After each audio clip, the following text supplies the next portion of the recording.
Ross Chastain used the wall all the way around this racetrack. Logano has been the class of the field. Check out the big brain on Brad. Yeah, I need to change my underwear. With Darlington in the rear view and Martinsville on the horizon, Brian and I are in to recap all that was the Goodyear 400 and turn our attention to the Cookout 400 and talk through early odds, early bets, early values, maybe. As of recording, I have not fired on anything yet, so we'll see what Brian can convince me of. If you read the newsletter, which you should be doing twice a week, you know where he stands, at least at this point. aoppodcast.substack.com. Once again, aoppodcast.substack.com. Completely free to subscribe to in your email inbox every Tuesday morning with a recap and a quick look ahead, as well as a full breakdown in your feed Sunday morning every race day. Obviously, who your Saturday race, we'll move it back a day to adjust. But Brian Twining, a lot of scuttlebutt in Vegas about how crazy Darlington was going to be. And it was fun. There was, I mean, we could talk about the good race poll, and I'm happy to see the number a little higher than Gluck and Bianchi were expecting, closer to what Briscoe predicted, which is good to see. But I guess in terms of the expectations, the dramatic fall off, then he talked a little bit on actions, which I think was interesting in terms of if they ran longer, there would be more serious fall off. But tires mattered, comers and goers. We saw people have to go to the back and work their way through, and a couple guys really popped and had really, really impressive days, but it definitely wasn't as crazy as they thought it would be, but that's probably okay. It found a happy medium. We spent, I feel like, so much of last year complaining about tires don't matter. Nobody can pass. Nobody can do things. And now we're getting all those things. People should be like doing cartwheels and backflips and somersaults and all that good stuff. But here we are talking, race day scuttlebutt. But I guess from your perspective, obviously, the 45 was prominently featured on your card. I appreciate the optimism, as I not for the show, but we'll get to the card. On my personal card, I was able to find a little bit of Reddick exposure, but I guess, where's your head at post Darlington? Did you have fun? Did you enjoy the race? Did you live up to your expectations? And then all that good stuff. Darlington was everything that we wanted it to be. I don't understand people that are saying that it disappointed because it didn't reach the level of chaos that we had expected. When it's hard to tell when the best of the best are having a difficult time performing their athletic feats because they make everything look easier. Now, if you or I were to get into the next gen car last year, we probably wouldn't be able to drive it to begin with, but last year's car for us would have been much easier to drive, apparently, than this year's car and setup here at Darlington. And I think a lot can be said about the fact that the wall coming out of 2 was just tar black based on how many times people were putting up a Darlington stripe. I mean, you heard Reddick talk about it. You heard Denny talk about it. You heard multiple drivers talk about how guys were finding it much easier to slip up in 1 and 2 and to clip the wall there. Reddick even said it on his little inside the race or whatever it is, after the race winner little video that he does with Eric Estep, that one of the sport's best, Kyle Larson, missed 2 and broke his car with 10 laps to go, just kind of proving how difficult and how on edge these things were. And as you said, comers and goers. Like, it wasn't just Reddick and Brad Keselowski who were able to do that. You had Carson Hocevar, who went a lap down, stayed a lap down, had to take a wave around, was stuck in the back of the field. At the end of the day, he's driving up to 4th and at times looking like the fastest car on the track. Yeah. Driving all the way up to top 5. Yeah. Hocevar was incredible. He clearly found something. Denny slammed in the wall, nearly broke his car. And then he got much better. Yeah. I also think something that people probably aren't like looking at in terms of how the new the updated package really shined a light on who is good at this type of track was when we had those like handful of guys stay out on the two lap old tires after that quick caution after that one restart. It was Chris Buescher, Austin Dillon, and there was like one or two other guys. The only one that was able to stay in his position was Chris Buescher. The other ones faded like rocks, and it really highlighted like whose car was set up well, who was really talented at keeping the tires underneath them, or who was good at this track. And I think that's everything that we wanted. And once again, the guy who's going to be featured prominently this week heading into Martinsville, Ryan Blaney, you give this guy a track where we could get long green flag runs, and he's going to find his way to the front. Yeah. 2311 RFK clearly got it from the jump, and it showed up on Saturday. It showed up on Sunday.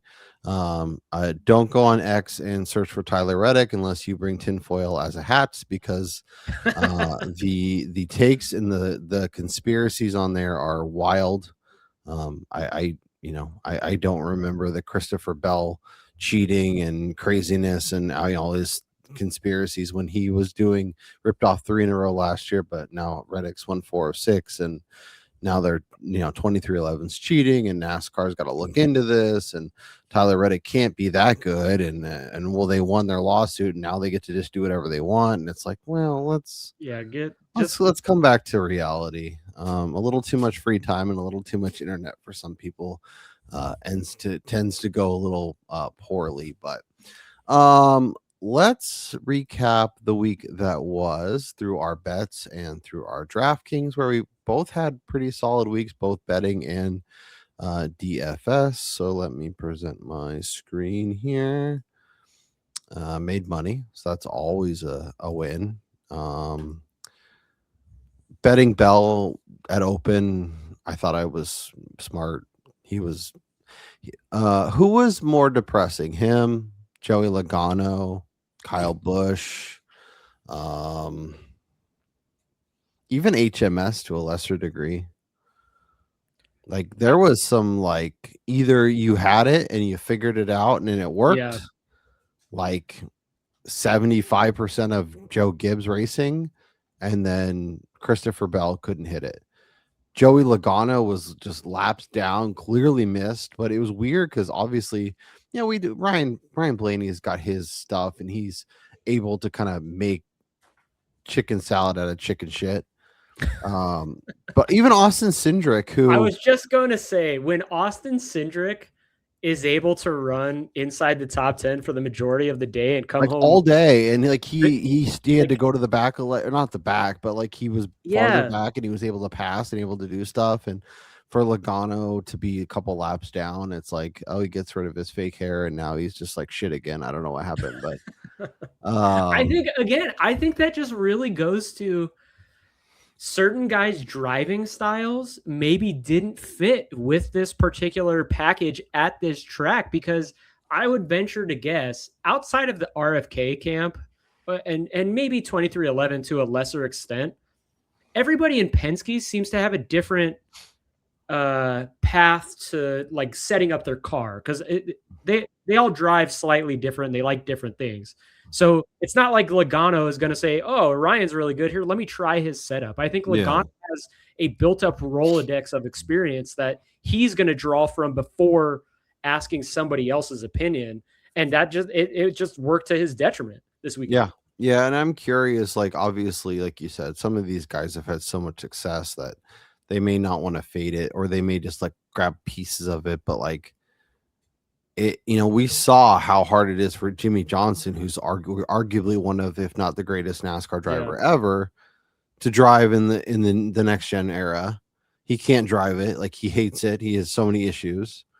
I'm wondering if the tweaks and the changes and the extra horsepower is really getting, and we've seen some of these guys like, really fall off, and Logano has been able to kind of fuel mile and do different things and work his voodoo to get wins and win championships. But maybe that luck and that magic is running out. I'm gonna keep an eye on him because like he's been like he obviously got the pole in Phoenix, but in terms of race day craft and finishes, it's just not there. Yeah. But I did get on Brad K, which I never do. I jumped on the top 5 because I felt like it was a little bit better of a numbers. A lot of the top 10 had been beaten up. I actually bet Brad K live when Reddick was like, "Oh yeah, I'm having battery power." I'm like, "Shit, I'm grabbing the best of the number, and I'm gonna figure it out." I bet Blaney at 12. I bet Reddick. Or I bet Brad at 16. And I was great. I was so happy to have those. And then I ended up grabbing Denny when it looked like he was going to be a rocket. And I was like, hell yeah, I got a trio here. Let's go. Because obviously I'd already bet Reddick. And then I was worried because here comes Chase Briscoe, and he's the one that looks really good. Ultimately, it's an RFK versus Reddick, and Reddick gets the job done. But what was I saying the entire time in the Win the Race Discord? Like the 45 is going to come. He'll be there. He was, he had to go to the back. He got to the front by stage 2. He got a new new battery in his car during the race. Still, yeah, he was clearly the best car. Shouts to him. He's just, he's taking care of us for costing us so much money last year. Yeah. And sometimes you're in a situation where during the race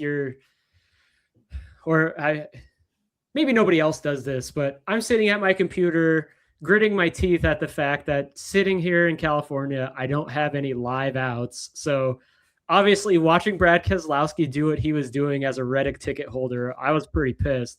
That being said, the fact that I wasn't able to add anything live actually worked to my benefit, just sitting here and watching Reddick do his thing, because I wound up, obviously, I personally, outside the show, I got beat up by hosts of our head-to-heads. You probably were like excited about it for 2.5 stages. I was just gonna say, yeah. For about 2 stages, it looked great, and then he buried me. But like Reddick's car, I kind of wish this information would come out like shortly before the green flag, but apparently Mark Martin did like a little interview today somewhere. I saw it on X that Brad Keselowski flat out told Mark on pit road before the green flag that Reddick's car was about 2 to 3 tenths faster than everybody else's, and it's going to be difficult to beat him.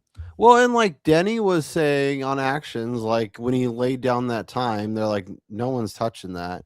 And I think, Brian, as we were sitting in the media center in Vegas, we got a similar insight in terms of, Bell and Denny coming out, and obviously Bell was on the pole, but Bell's like, I'm gonna have a hard time catching you, basically. Yeah. He told him to slow down. Yeah, slow down, because and so it's really interesting, like the understanding. Like clearly they can make the car better, and clearly they have stuff they can try. Yeah. But when someone unloads that fast and has the ability to improve from there, it's really hard to catch them. And we've seen when Denny has the best car, he's impossible to catch. When Blaney has the best car, he's impossible to catch.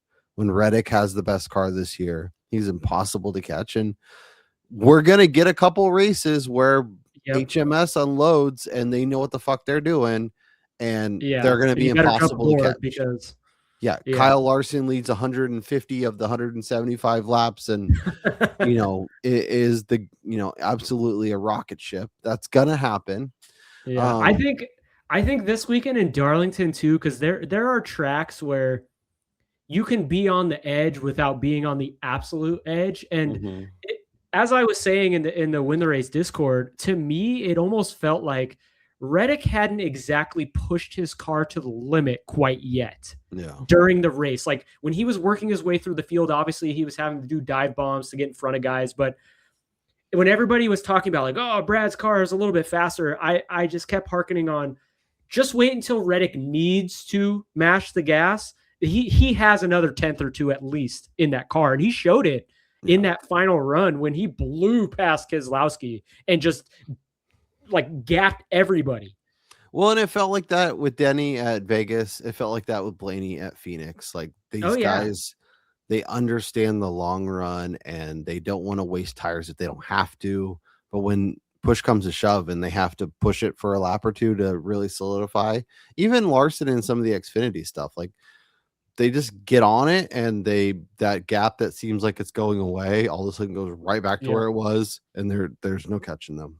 And honestly, you're starting to kind of see that with Carson Hocevar. Like when the horns get put out, like when he sees red and he's just pedal to the metal, like that guy can go as fast, if not faster, than anybody in the series. Yeah, and shouts to him for waiting till stage 3 to actually try that rather than doing it in stage 1 and wrecking himself. So, and shouts to Spire just in general. Dude, they're having a great year. Daniel Suarez was in the top 10 yet again. Trackhouse is an absolute disaster right now. I mean, it kind of sucks that Michael McDowell had to kind of take one for the team this last weekend for the 7. But if there is one person that can take it and not going to really, it's going to slide right off his back, he's definitely one of those guys. Yeah, it's definitely Michael.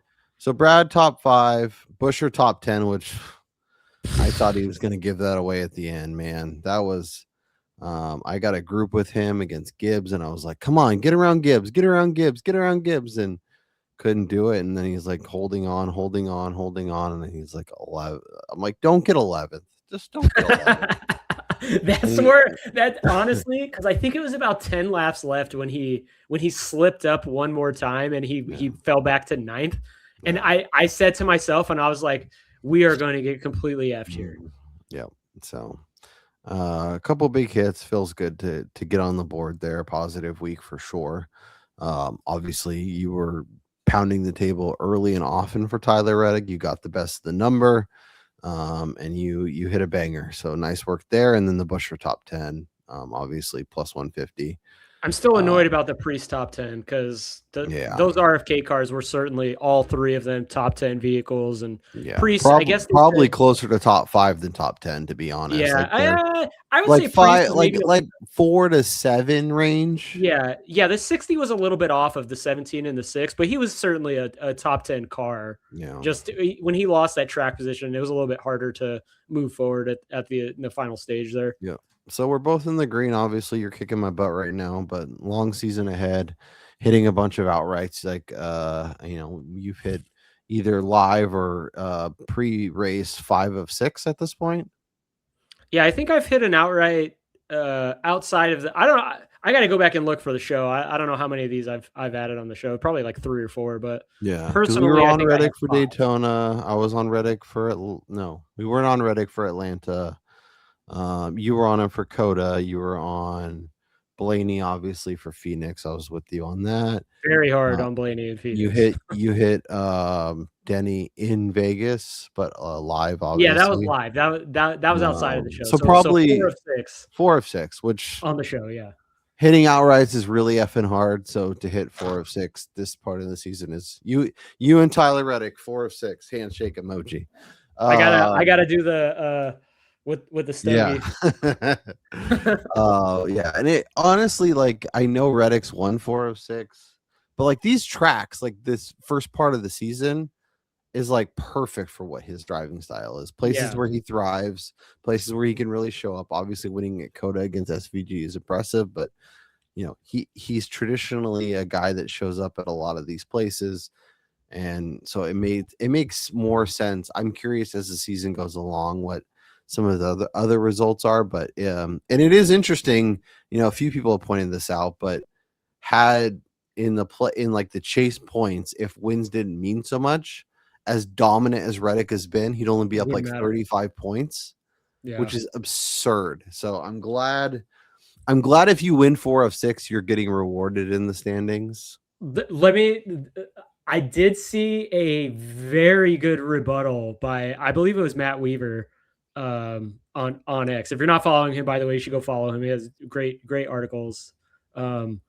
He brought up a great point that on the opposite spectrum, on the opposite side of that, Reddick can go out here and win 8 races, but those 8 race wins, no matter how many points he wins the regular season by, that does not carry over That's into true. the start of the chase. He's only going to start the chase with that 25-point advantage. That is interesting. So it really got me to thinking, like, I know we wanted to get back to this simplistic style of points, but maybe they need to reevaluate again and just look at, for each win, you get like an extra cushion or something. Like, No.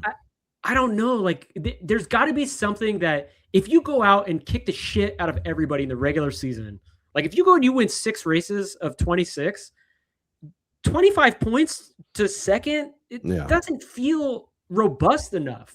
Yeah. And obviously we need like 3 or 4 or 5 years of this, I think, to really get a true sample. Yeah. But yeah, I think maybe like, okay, you get 10% of whatever you get for the season, and then that could set up, a percentage of whatever you earn, right? So that way, if you win the regular season by 200 points, you should, and in theory, enter the chase with a similar size advantage. Or if you barely squeak through, then you enter the chase with a similar, like, how annoying would it be if you're Kyle Larson, you win 6 races, Reddick wins 6 races, he beats you by 3 points or something ridiculous in the regular season, and you start, and then you go into the chase him. with 25 points down. And so, like, yeah, I understand they're like, keep it simple, stupid, but like, and there's always going to be, we'll push back and rebuttal, and what about this and what about that, but so something, obviously we're going off into the weeds here, but something that I thought of was, if they give like bonus points to drivers, like say you get 2 bonus points, for instance, for each win in the regular season to add to your total or the gap to begin the playoffs. So let's say Reddick finishes with 5 wins. He has 1 more win the rest of the regular season. He gets an extra 10 points on the gap to second.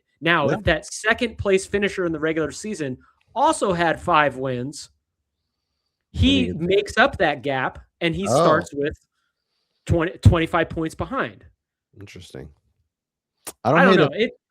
Like, obviously the wins matter a lot right now in the regular season, but I think they should certainly somewhat carry over into a playoff format, because 25 points, that's not a lot. Like, maybe it needs to be an entire race worth of points. Maybe the regular season champ needs to begin the playoffs with a 55-point advantage. Yeah, over like second. That. I mean, well, I don't know, because forcing people to have to chase that person. Like, if you win the regular season championship, you just prove that you were the best driver over a extremely large sample size. Yeah. But then it's like, well, if I won by 1 or I won by 300, I shouldn't get to like have the same. I don't know. There's a lot to get into. Speaking of getting into, we're gonna have an Easter break here coming up. Not this weekend, but next weekend. Perfect timing. Yeah, so we'll probably just punt the week. But if there's stuff you guys want to see, maybe we could do like a peek at futures or something. I don't know. So drop them in the comments. Let us know. DraftKings was pretty solid. Your idea to go in on Brad Keselowski as our single entry was incredible, and we had a really, really strong week. Imagine if we didn't put Christopher Bell in the stupid lineup and put like Tyler Reddick or something. We would have had all the money, but that's okay. Reddick was obviously a smash. Hocevar was a smash. Brad was really good. Tyrone Gibbs was really, really good. Didn't get top 5, but he was basically right there. And Zilich, even like all the shenanigans he had, he was solid. Finishes 18th after starting 32nd. So good to see. This is our Larson lineup. This was just like disaster. Larson was, having a day from hell. Dinger stunk. Gregson stunk. Should have listened to Ryan Stevens and co. when they said Austin Cindric. Like I said in the Discord, I don't trust him as far as I could throw him, but for 1 week he was awesome. Shouts to Cindric. Awesome. Shouts to Win the Race, who have their amazing tools. Sims 200,000 times to get odds and get expectations for who's going to win, who's going to top 3, who's going to top 5. DraftKings tools, the driver averages replacement tools is, the loop data, all that shit. And then obviously the Discord. It's an incredible place to be, not only during the week, but on race day. We're in there, we're chatting, we're firing off bets. It's really, really fun. Talking about driver sizes, like I mean, the Win the Race Discord is it really as runs the entertaining gamut as any chat room you're gonna find. It really runs the gamut. And shouts to SV Jesus, who starts 33rd, still had his issues, and still finishes 14th. So, dude, during the race, I if I'm remembering correctly, I'm pretty sure I at least mentioned it once, just saying like SVG long run, boys. Like he was humming late in runs. Yeah, he's really, really good. Any final takeaways from Darlington? Anything you're going to use either going forward when we come back here? Obviously, the fall version is a much longer race, so it's a little bit different. But yeah, any major takeaways? Anything we haven't hit on before we turn the page and talk this week at Martinsville?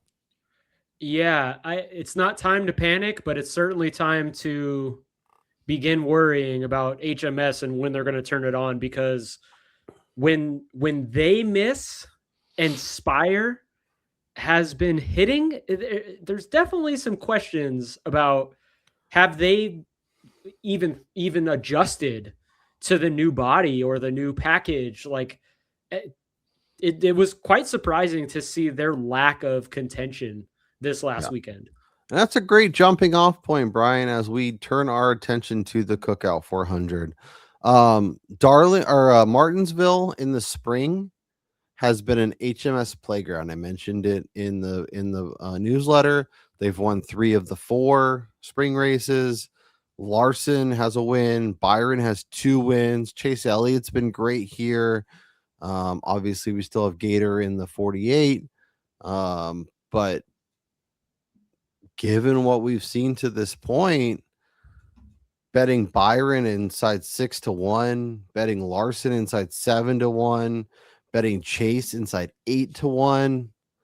Like, I wanted to bet Chase, but like 850, I think FanDuel had that. Like, okay, maybe BetMGM has 9. That's a lot closer to me being interested, but I guess let's continue to float. Let's continue the HMS conversation, because this is the week, right? Like they don't necessarily have to win the race, and I know Larson's been able to manicure finishes, but like they were not good at Phoenix. Chase was an anchor. How Larson finished in the top 3, I have no idea. How Byron finished where he did, I have no idea. But like this should be a week where they show up on Saturday with speed and they're competitive, even if they don't win the race. And if they don't do that, then Rick Hendrick is going to go crack some skulls, and alarm bells should be going off, because this team is in a mess. Yeah, and I honestly feel it coming. I feel Phoenix all over again, where it was the Toyotas and like Penske, little bit of RFK as being the front runners here. It's hard to see HMS just all of a sudden going from still trying to figure out the Chevy body, which we kind of saw this with Toyota early in the season in 2024 when they went to the new Camry shell. Yep. And then Ford's too. They struggled early on with their cars, because despite the differences not being that drastic, like they're clearly different. Yeah. And so there's got to be some type of minor changes that cars need to be made. And so I don't know how you can justify playing any of these numbers on these HMS guys before we see them go out and be competitive like we've seen them in the past. Well, it's interesting too, because like obviously HMS we expect to be like dominant, right? Toyota's JGR should be dominant. Fords are hard to pin down. Obviously, YRB we expect to be really, really good, but beyond him, there's no one that I'm like, oh my god, why is he not shown up 3 weeks into the season? Yeah, especially with the this plate tracks and all that stuff. So, it was easier to excuse that away. With Chevy, it's hard, especially as you pointed out, with Spire clearly nailing it, with Trackhouse at points showing up, like it seems like it might be a little bit more HMS and a little less Chevy as a whole, which is, I think, way more concerning than if the whole team, the whole, manufacturer is just missing. Yeah, like I said before, though, with Joey Logano heading to Darlington, where he was pulling from a Rolodex of experience, it's almost like HMS is doing the same thing, and they're not just hitting the reset button and saying, all right, no, we need to look at this from a fresh slate perspective and go back to the drawing board without factoring in like, oh, what did we do last year? That was really good, which in turn leads me to the fact that we are running the same exact tire combination that we ran here in the fall, which William Byron won that race. So is that going to translate to here? It's hard to tell. I'm not going to play 550 or even 6. People betting him clearly think that. If you are a Byron super fan this week, he is 750 at FanDuel. I'm pulling up FanDuel just to confirm, because that's a good number. Like, it's a little scary, but yeah, he is 750. Where Chase is 850 there. You can get 9 at MGM. But yeah, it's terrifying to jump in at this point. They're especially with all the other names around them. I think I have to wait and see before I can fire on any of those. If I could get double digits on any of them, I'm probably more interested, but we're obviously not going to get that. Yeah, and I also think too, something to look at this year, practice seems to be translating to the race maybe at a higher clip than what I remember in 2025, because there were times where speeds in practice, maybe some guys were working on things and then come Sunday, they looked exactly different. But I mean, the last 2 races, and even at Phoenix, Bell and Blaney, they clearly stood out amongst everybody else in practice. Who were the best 2 cars? Bell and Blaney. Then we go to Darlington this last weekend. Who was the best car in practice, and who was the second best car in practice? The 45 and the 6. Mm-hmm. And HMS, they struggled. Yep. And they struggled in the race. Yeah, honestly, I feel like there's 2 cars when we come to like on Saturday that there's been 2 clear contenders, and every Sunday that's how it plays out. It's like, oh, these guys all even at Vegas, we're like Bell and Denny. This is going to be a JGR fest. Yeah. One of those cars is going to be awesome. Yeah, so it definitely feels more clear. And we were talking a little bit before the show, but the books are clearly like smushing the numbers together, saying you guys use your dollars and move these numbers where they need to go. And the guys that they don't take money on are the ones that are moving. I'm also, it hurts like my head because I don't like betting insanely short numbers, but if you're betting outrights, like it does feel like if it's not a plate track or maybe a road course, which I'm curious when we go to like San Diego and Sonoma what Reddick's numbers are, like getting value on like longer shot guys seems basically impossible unless you do like a Keselowski who was like 35 and then obviously looked awesome. It was inside 20 most books, but the books are smushing together the best HMS guys, the best JGR guys, Ryan Blaney, and then if there's a name or 2 they want to mix in with that, they are. But it really is like, all right, everyone's like 7-1 or shorter, and you guys make your money however you see fit. Yeah, and I also think something I mentioned in the newsletter that I've noticed is not only are books opening more guys shorter, I think the shortest number is beginning to get shorter than we've seen in years past. And then when we're seeing the post-qualifying odds, I think last week showed us that sports books are no longer going to keep a guy at a number they probably shouldn't be to take and handle. They're just going to say, F it. Like, if this car is the best car, clearly in practice, we're going to put him at a price that you're going to have to pay a pretty pony if you want to get exposure to him if you didn't pre-practice. And that's exactly why this week, I don't really care how short it is. Ryan Blaney was my first click at 5-1 because despite him being a shitty qualifier here at Martinsville, This guy always gets to the front. And I went back and I used AI. So maybe there was some mistakes here. I tried my best to do the correct prompts. But since fall of 2023, Blaney hasn't reopened any longer than like 725 or 750. And that's when qualifying like outside the top 30. And so we've seen it this year. He's qualifying better than ever. We already know what he's capable of on the long run. We saw him qualify great in Phoenix, a place that he had sucked at qualifying last year. And then he finally got the win despite multiple pit road issues. And then if he goes out here and looks like the best car in practice at Martinsville and then say qualifies inside the top 4 rows, there is no chance in hell books are going to reopen him anywhere close to 5. Yeah. Just looking at where they reopened Reddick in that 3 range at a track as volatile as Darlington. Yeah. Like they used to do this with Larson, like once in a blue moon. They did it with Kevin Harvick at Phoenix, but it was like so few and far between. But now they're like, and I think especially with where NASCAR is from, like obviously the handle has never really been there, but like they're like, there's not a lot of people betting anyways. So we're just going to make it really small. And if the people that actually want to bet any sort of serious volume, they're going to have to lay a lot on a short number just to get their potential. So yeah, I'm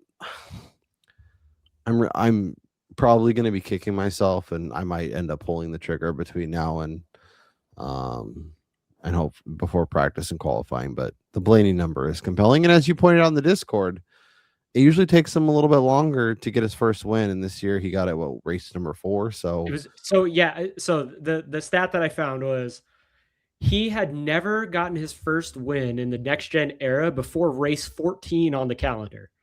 This year it started in race 4. Yep.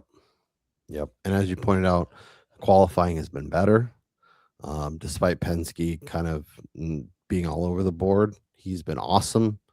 Yeah, and it like I understand the whole spring versus fall split. I know that is a major detractor to a lot of people, and full disclosure, like even myself, I was contemplating like, oh, maybe there's something there. But with us running the same tire combination as we did in the fall, where Blaney drove from 31st all the way up to second, led the second most laps in the race. I think it was 177, just showed his typical Martinsville elite self. And based on the way he started this year and his car that he had in Phoenix, I just don't know what else you want to see out of the guy to not play him and then like protect off of that. Because of all of these guys that are favored inside that 10-1 mark, who in this range outside of Denny not just has a win, but who has shown the consistency this year that would make you want to play them pre-flop? Yeah. Well, and the nice thing too is if you bet Blaney, it's so easy to like build your card around him. Yeah, exactly. You could protect with Chevy or HMS, or Joe Gibbs or Toyota. Like there's a lot of ways to play it. Where if he, you want to build your card around him, especially if he comes out and looks good and all of a sudden he's like 275. I was just the other guys are going to have to go to make it make sense. Yep. So you're going to be able to add better numbers on Denny or Byron or whoever. And build your card that way. So the more as I mentioned off the top, I haven't hit anything yet. So a Ryan Blaney outright might be in my future. Is there anyone else from basically, we'll go from Briscoe up, that you're even considering at this point? No. The only other guy that I would feel comfortable playing right now is Denny. I just think that Martinsville, very similar to how heading into Darlington or heading into Phoenix for Blaney and heading into Darlington with Reddick, the way that I viewed that, I don't think you can go wrong with playing the 11. I mean, it's to me, it's Blaney Hamlin 1A, 1B heading into this track, and you have to kind of choose one, play that now, and then hope you hit the right one based on their practice and qualifying, I guess. Yeah. And obviously if you're like dead set on betting Hamlin, fire away. But I do think there's a lot of merit to betting Blaney and then coming back with Toyota, Joe Gibbs, whatever, to make sure you get exposure to Hamlin, or bet like Blaney to win in like a Hamlin top 3 or top 5, and then build your card from there. I think there's a definitely a way, and he's, at 6-1, I could get behind it a little bit more than the 5 price, but I think we have to break our brains, Brian, and understand that anything inside like 7-1 is probably fine. And if there's somebody who's like, I bet freaking Tyler Reddick at 3-1 last week, and it hurt me so bad to bet it, but it was the right play. It was the right play. Exactly. The best car. Like, he was the guy I should be backing, and he got the job done. And like, I was able to, like I said, sprinkle on Blaney and Keselowski and some of the other guys at longer numbers to kind of make it make sense. Well, and to that point, just going back to earlier in the season, that's why at Phoenix, when the numbers opened and Blaney was 6, I was very adamant. Like, yes, I am playing that. I don't give a shit how short it is pre-flop, but this number will not be here. And I think the thing we're getting with Blaney is because of his not ideal qualifying, or especially early in the season, his time taken to typically get a win, the fact that HMS and Joe Gibbs are so good at a lot of these tracks. Yeah. We're getting a little bit of a value on him, even if it's like, 6 or 7 or whatever, or if he's showing up to tracks that he traditionally isn't great at, but we're getting 10 or 12. Like, that's a home run hit, and take advantage of it now. And then what we do is, because like once the All-Star break comes and goes, and we're getting into the the heat of summer, and the chase starts firing up, those numbers are going to be long gone. So, well, and I think it's also too important to realize, like, despite Blaney opening up at 5, you have to look at it from the prospective nature of, if he goes out there and practices like he does, books have already shown that they don't really care about starting position anymore. It's all about practice, because that's where you get to really. It's not about the game. We're talking about practice. We're talking about practice. And they already have some of that cooked in here. And the books aren't stupid. Like, they know he doesn't qualify well. So for them to price him this short already, if he does go out here and debunk trends of qualifying poorly and puts this on the pole and looks like he usually does, 250 max. Yeah. And if he underwhelms and qualifies like 14th, then he's going to be like 6.5 or 7. Like, so shit! I lost $2 on my outright. So what? And you're still going to feel great about it going into Sunday, because his ability to get through the field to get to the front and win when it matters most. Is there any longer shots that have your interest as we get into Logano, Reddick, Gibbs, Bubba Wallace, Ryan Preece, Brad Keselowski? We were talking about Gibbs, or we talking about Reddick rather. Superbook out in the desert has him at like 30, so clearly they don't have expectations for him having a. He doesn't have expectations here either. No, and this is going to be the week where reality checks in with him, and if he comes out and he's super competitive again, look out. Like, there's no. He said it himself. If he's good here, I think he said if he wins here, the world's gonna end. And honestly, I mean, the way we're trending that wouldn't surprise me at all. But yeah, in terms of longer shots, like I want some Ty Gibbs exposure. I don't think it's going to be outright. I think it's probably in placements or something, but his outright was, I think, as long as like 25 or 30. It's come down obviously to 2018, depending on where you look. I'm not in on Bubba. Is there any chance this is a Logano week and he shows up a little bit, or is he just like cooked?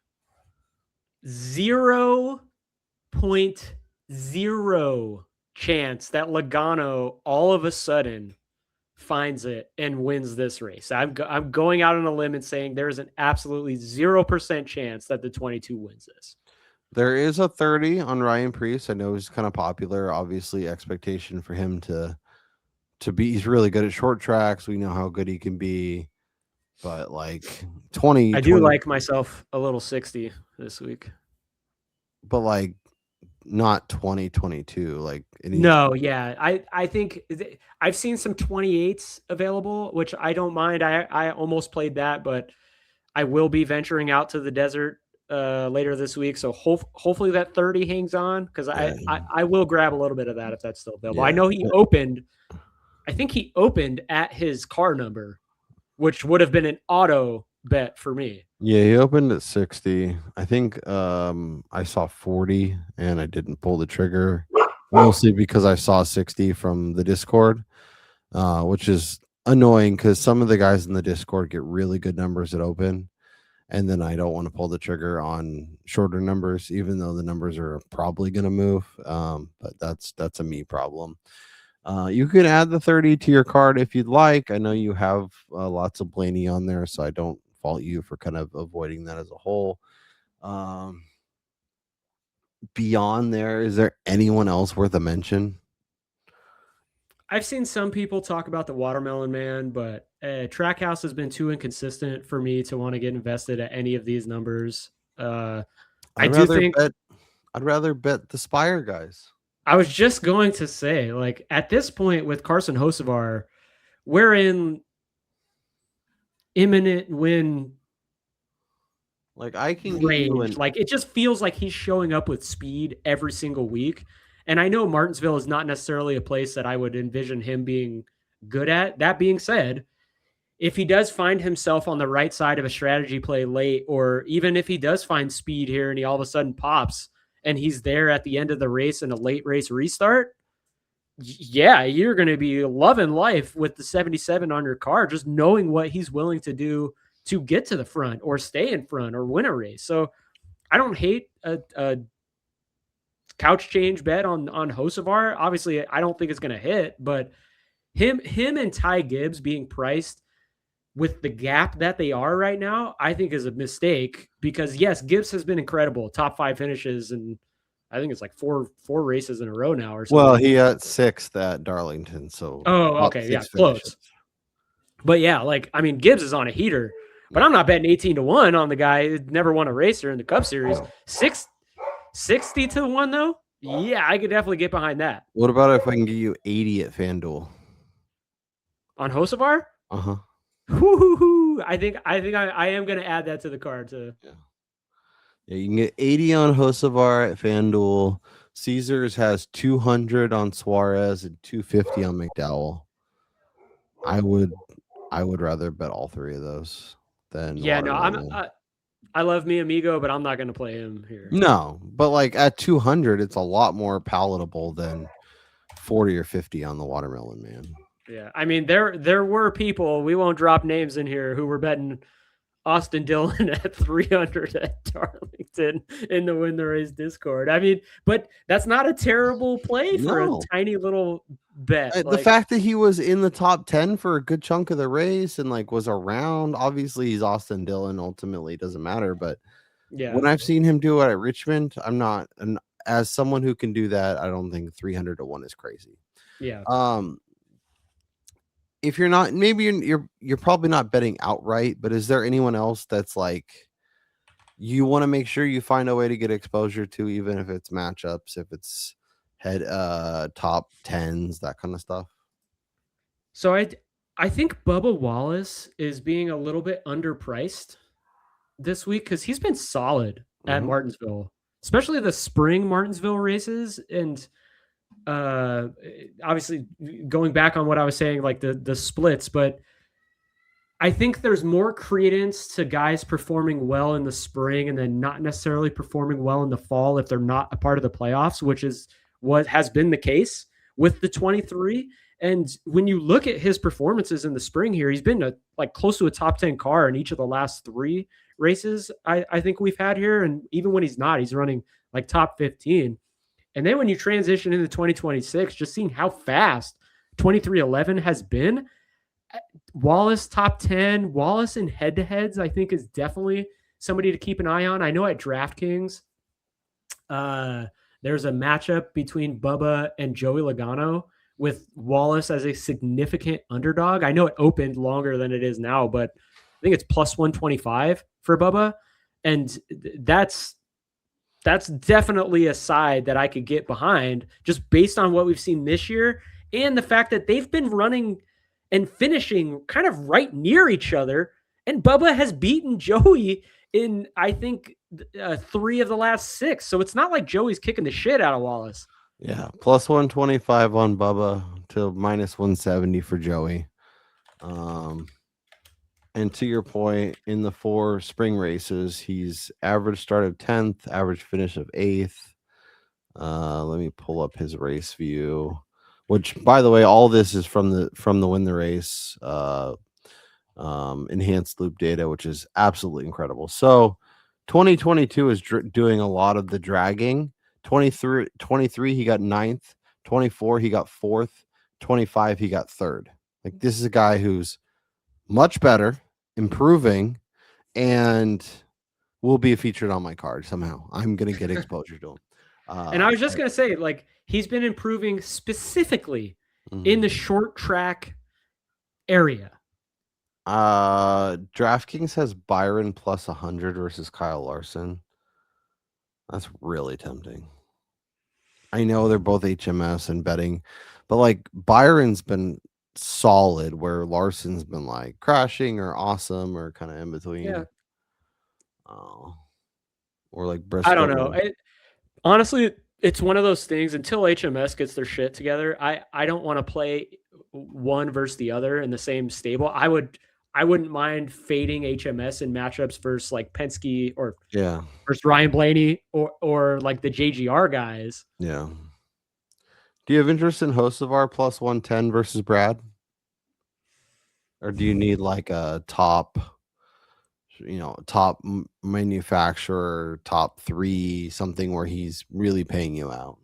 Yeah, it's hard to play Hocevar against like veterans. I know Keselowski's track history here isn't the greatest when you look at finishing results and stuff, but do you have interest? I don't hate it. Go ahead. No, I don't hate it, but it's probably not something I would play. It's hard to go against Blaney in top Ford market, right? There's no one that, or like, if you bet Blaney to win, is there anyone you would look at, maybe Priest, Brad, someone to be top Ford, where if Blaney doesn't win, you can maybe get a hit? Or is it really like, if you're fading or you're like hedging a little bit with Blaney, you have to go to like someone who could actually win the race? Well, I'm glad you brought this up because like Priest for me is my second favorite Ford. And so plus 550 is intriguing, but I kind of want to see the way that he unloads there. I would rather play him in, say, like a top 3 or a top 5 market to protect against not having to go up against Blaney in that particular market. I would, however, consider somebody like Todd Gilliland, taking a shot on him just based on his track history here at Martinsville, a place where he's kind of popped at times, on the off chance that, say, this is the one place that they finally get it together and you're not having to invest much in him there. And that would also mean, to me, if Todd Gilliland is winning top Ford, that's probably Ryan Blaney is having an issue, and Gilliland is potentially winning this market as like a 7th or 8th place car. Yeah, because like top 3, top 5 will probably be maybe a little bit better of a payout. But as you mentioned, if you're kind of like hoping you can get like a 4th through 6th and still hit it, that could be an interesting way to play it. Top Chevy. Obviously, the HMS guys are headlining. Hocevar at 22. I don't hate that. If we're buying another week of HMS stinking and then a Hocevar, that's getting paid out. I think he's the only one that I would actually consider. Maybe Suarez at 75, but probably not. Anything on top Toyota? Bob at 850. So this market is going to be really hard because they're going up against the Hamlinator here. Is Bell going to be any good here? Or, like, are we thinking Phoenix Bell? Are we thinking Darlington Bell? Are we thinking what's our reasonable expectations for him?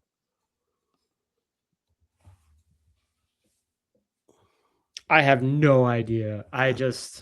Gibbs at 850. I don't hate. Gibbs and Bubba both at 850, I think is kind of fun.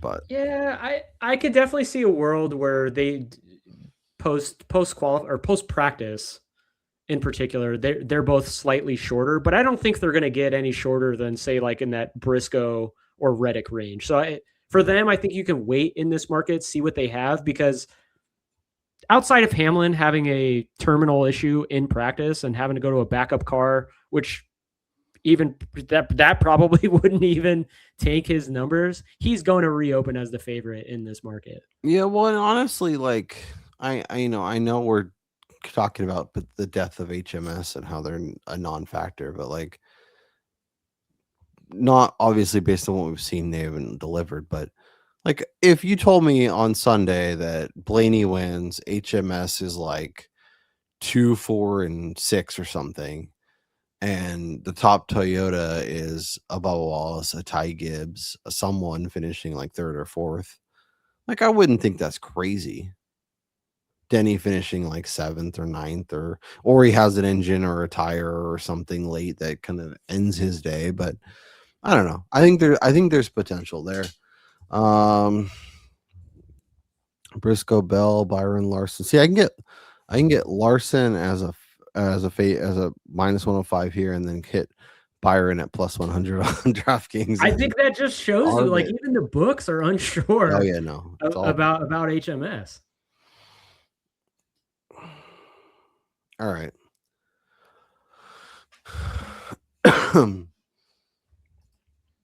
So in terms of, you did the Wallace Logano. I'm gonna do that. Yeah, if I'm not mistaken, I was told that market opened up at +145. Yeah. And honestly, like,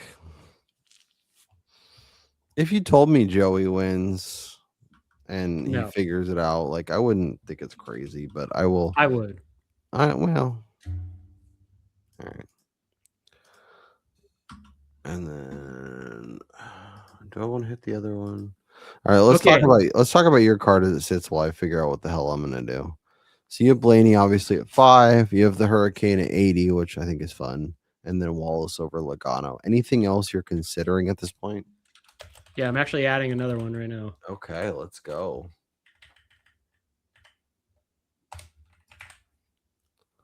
Oh, wow. Poor Joey. Talk it on him. You fade the hell out of him. He's definitely winning the race. Look, this usually happens. This is the first time all year that I'm going hard after Logano, and it's probably going to bite me in the ass. But Logano is going out in qualifying as like the 6th or 7th car. He's still probably going to qualify top 14, 15 at worst. But Priest is going to be going out significantly later than him. Priest is really good in the short track short tracks in the short track package. He won the first real short track of the season, the Clash, and he's on a heater to begin this season, as is RFK. So if you're going to give me +125 on the guy that's just racing better, sure, I'm going to take that. I really want to bet Logano just to rub it in your face, but I can't get myself at like 13 or 15. If he was 22, 25, I would bet it. But as it sits, I can't do it. I might just have one bet. This is crazy.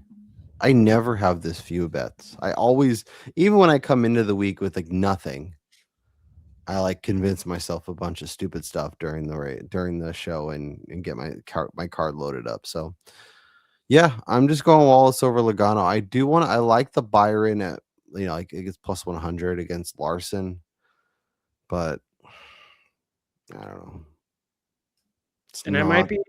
I might be reneging on this. Hold on. Talk to me, Goose. Well, I'm just going over. So I can either play Priest top 10, or I could put this on the card. So I've already played this. I played Priest top 10 at +125, offshore, obviously. I like that. But that prevents me from having to deal with Joey. who is one of, if not the best historical drivers. Yeah, and he could like manufacture something stupid where Priest is still top. He's like 9th, and Logano gets 7th for some reason. No one expects. Well, I mean, just good example of that is the fact that Logano hasn't finished outside of the top 10 in any of the 8 next-gen Martinsville races. Yeah. Although Priest, for that matter, since joining, or no, we'll just say the last 2 years, 9th, 14th, 7th, and 6th. Yeah. I think the top 10 is a much All right, yeah. So better we're gonna. play. All right. I apologize for getting everybody all in a tizzy, No, but I think it's a good discussion. I think it's a good way to think through that, right? yeah. Like if you're betting, if you have 2 options to back a guy, and the price is relatively the same, you got to go through your 2 options and figure out, okay, what's the most logical path? Does it make more sense to go to the top 10, or does it go, guys with wild variation, maybe you fade them and go, there's going to be times where they're a top, like Carson Savard is a great one. Could he be a top 5 car? Sure. Could he be a top 35 car? Probably. So betting against him in a head-to-head feels a lot better than, especially if you're going with someone who's borderline top 10. But if you're like, oh no, I feel really good about this guy being in the top 10, and the other guy that they're going up against, even at the number when it makes sense, is going to be floating around there too. Going head to head is always a little bit of a challenge. Well, You have, go ahead. For that matter, Are we just double dipping? yeah, Oh, I'm not Bubba. gonna fade Joey then. Oh, we can get Bubba at plus 130 instead of. Yeah, I'm gonna do that. Yeah, I think that was a great exercise to pull that up, because when you can choose between fading a driver or not having to go up against the driver that has historically been as good as Joey Logano, I think that's definitely the safer call. Do you have any interest in getting involved in qualifying? You can get Blaney at 9. I'm terrible with qualifying numbers because I'm always trying to snipe like the longer price. It's so strange that I refuse to bet a qualifying number that's extremely short, but I'll play a race winner number that's super short. Well, I feel like qualifying, there's definitely more variation, and you could hit 1 lap perfectly if you set your car up for the long haul. Yeah, that's kind of the way that I see that. But I mean, I know that the Discord especially has gotten pretty good about, hitting a couple different guys and basically 2 units out, and then if they hit any of their 3 or 4 names, they get like 6 units back. And I know Ryan's hit a couple. I know Flag Hunting has hit a couple. Another excuse to get in the Discord. You can talk some qualifying bets and find some value there. But yeah, it is interesting. I just think because of our expectations for Blaney and how fast he can be, clearly he hasn't qualified well here in the spring, but that doesn't mean he's incapable, right? I'm just peeking at what the score has to see if there's anything else I want to potentially add before we get out of here. I can tell you, I would be interested in, I guess maybe Ty Gibbs or Denny Hamlin for the pole. I know Christopher Bell pulled it here, I think it was last spring, but he's going out a little bit earlier than what we usually see from the guy that wins the pole here. And so I'm not counting him out, but I definitely think when you could get like a Hamlin who's going out like 7 spots later, or Gibbs who's going out even later than Bell at a similar or slightly shorter number, I would prefer to play that. I found a second bet. Uh-oh. It has the potential to bite me in the ass, but I think based on what the Sims over when the race say, and based on kind of my expectation and wanting to get some exposure to this guy, I'm going to take Chase Elliott at even money against Christopher Bell. That to me is playing with fire. Probably.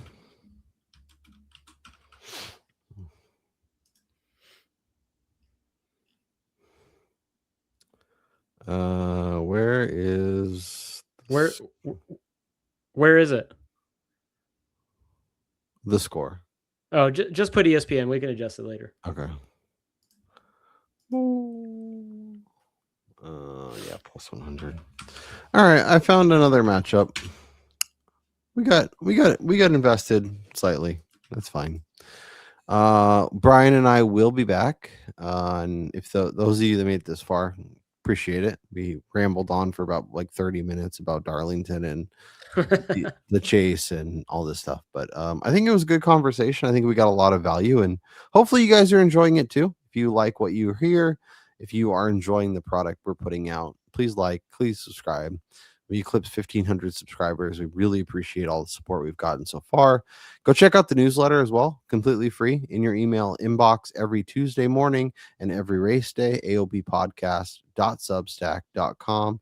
Once again, aoppodcast.substack.com. Brian and I will be back in your feed Sunday morning with all the DraftKings plays, updating betting cards, updated odds, all of our notes and takeaways from practice, from qualifying, from all the good stuff. That's Brian Twining. I'm Kyle Robert. Enjoy your week. Get at us on the X machine. Let's chat some NASCAR. Get in the Discord. Go over to Win the Race. 200,000 simulations. Incredible tools, incredible resource. Makes you a smarter, better DFS player, all that good stuff. For Brian Twining, I'm Kyle Robert. We'll talk to you. Talk to you next time.